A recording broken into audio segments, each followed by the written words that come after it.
Bruce Lee moved like lightning, but his life was not easy. He was small, angry, restless, and often misunderstood. He fought on screen, but first he fought fear, doubt, and pain. How did this young man become a legend across the world? Let us walk with Bruce Lee today, together. Bruce Lee was born in San Francisco in 1940, but his story truly began in Hong Kong. His parents were connected to opera and film, so from the beginning, Bruce lived near performance, sound, and movement. He was not born into silence, he was born into energy. His father was a famous opera performer. His mother came from a respected family. Bruce entered a world with art, pride, and pressure. He even appeared in films as a child. The camera found him very early, but fame was not his real beginning. His real beginning was struggle. That struggle would shape everything later. Bruce grew up in a crowded, fast-moving Hong Kong. The city was noisy. The streets were alive. His home life had love, but also tension. His father could be strict. Bruce had strong energy from the start. He was bright, sharp, and very hard to control. As a boy, he acted in several films. People noticed his face. They noticed his confidence too. But inside, he was still forming. He was not calm. He was not easy. He often got into trouble at school and outside it. He belonged nowhere completely. Not fully American, not fully accepted everywhere in Hong Kong. That feeling stayed with him. It hurt him. It also pushed him. Bruce did not discover peace first. He discovered movement. He loved action. He loved speed. He loved the feeling of control. In a life that felt messy, movement made sense. As a teenager, he began training in martial arts. He studied Wing Chun under Ip Man. Wing Chun taught balance, timing, and discipline. It was not just fighting. It was awareness. It was focused. It was learning how to stay present.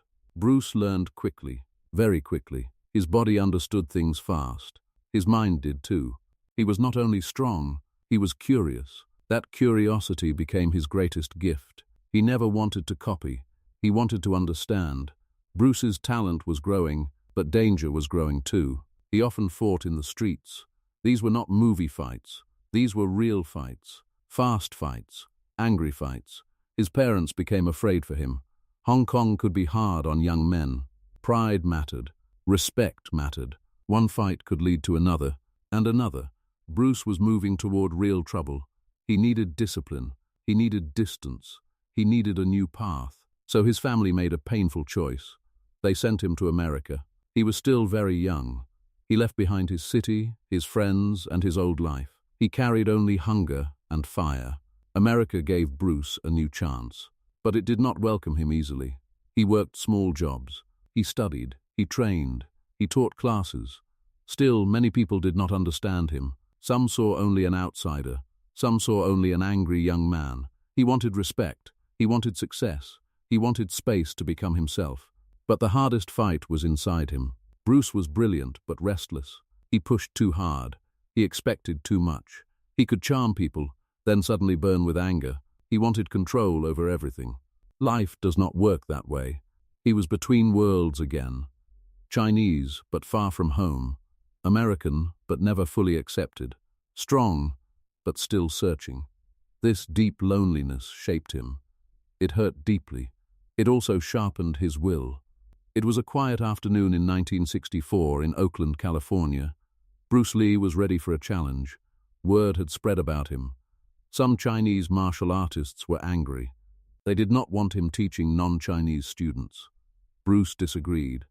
He believed knowledge should not stay locked away. So the fight was arranged. The room felt tight. The air felt heavy. People stood close. Nobody smiled. Nobody spoke much. Bruce stepped forward. His body looked calm. But inside, fire was rising. Across from him stood Wong Jack Man.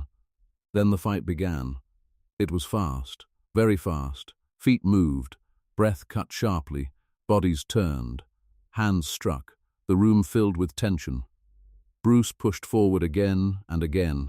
He won the fight, but something bothered him deeply. He was breathing hard, too hard. The fight had taken too long. That moment changed him.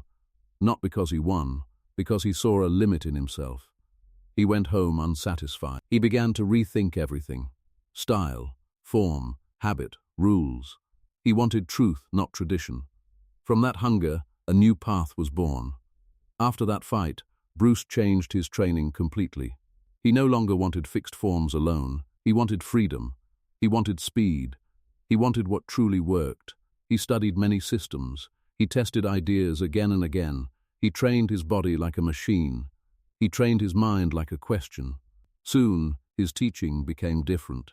His words became different too. Be like water, he said later. Water can flow. Water can crash. Water can adapt. This idea came from deep experience. It was a warm morning in Los Angeles in 1965. Bruce was building something new, not just a fighting method, a way of thinking. He called it Jeet Kune Do. It was personal, it was bold, it was brute. It was a bright afternoon in Hong Kong in 1971. Bruce Lee returned, and everything changed. In America, he was still waiting for a true chance. In Hong Kong, people were ready. They saw him, they understood him, they felt his power immediately. Then came the big boss, then Fist of Fury, then Way of the Dragon. Bruce was no longer just a fighter or teacher. He became a force. His body spoke. His face spoke. Even his silence spoke. Audiences watched him with shock and joy. He was fast, but never empty. He was powerful, but never cold. He brought pride to many Asian viewers who had rarely seen such strength on screen. He broke old images. He broke old limits. He broke old expectations. Bruce had chased respect for years. Now the world turned and looked at him. At last he stood where he had always believed he belonged. Not at the edge, at the center. Success finally came. But peace did not stay long. Bruce Lee is famous now. He was admired everywhere, yet his life was still intense. He worked too much. He trained too hard. He carried great pressure inside. His body was strong, but not endless. It was a hot afternoon in Hong Kong in 1973. Bruce collapsed suddenly. Very soon the world heard shocking news. He was dead. He was only 32 years old. People could not believe it. His rise had felt unstoppable. His energy had felt larger than life. But even legends are human. Even a bright fire can burn too fast. His death brought sadness, confusion, and many questions. But it also changed him forever. Bruce Lee became more than a star. He became a symbol. Bruce Lee's films still move people today. His words still travel. His image still lives in gyms, cinemas, books, and hearts. But his real legacy is deeper than fame.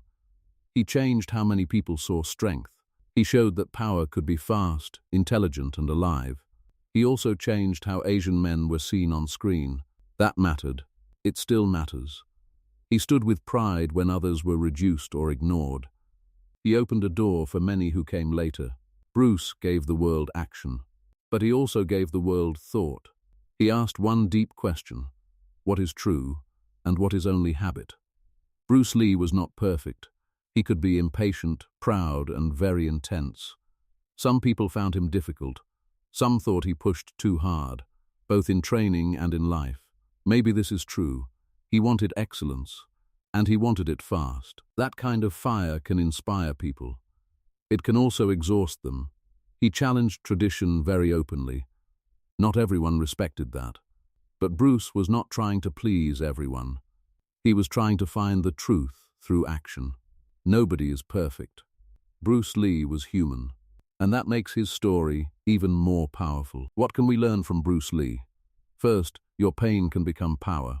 Bruce felt lost many times, but he kept learning, he kept changing, he kept moving. Second, do not live inside old limits.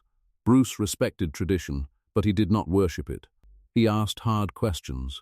He searched for what was real. Third, strength is not only physical. Real strength is inner strength. It is discipline. It is honesty. It is courage. Bruce Lee reminds us of something simple. You do not need a perfect beginning. You need a living spirit. Bruce Lee used movement to speak. Later, he used words too. He crossed cultures. He crossed borders. He made people listen. In a different way, you are doing this too. You are learning English, step by step. You are building connection. You are building confidence. Some days feel easy. Some days feel heavy. Keep going, my friends. Every story you understand opens something inside you. Not just better English, a stronger self. If this story touched you, please like this video and subscribe to Story World English. Leave a comment below and tell me which part of Bruce Lee's life moved you most. Keep learning, keep growing, and keep moving forward.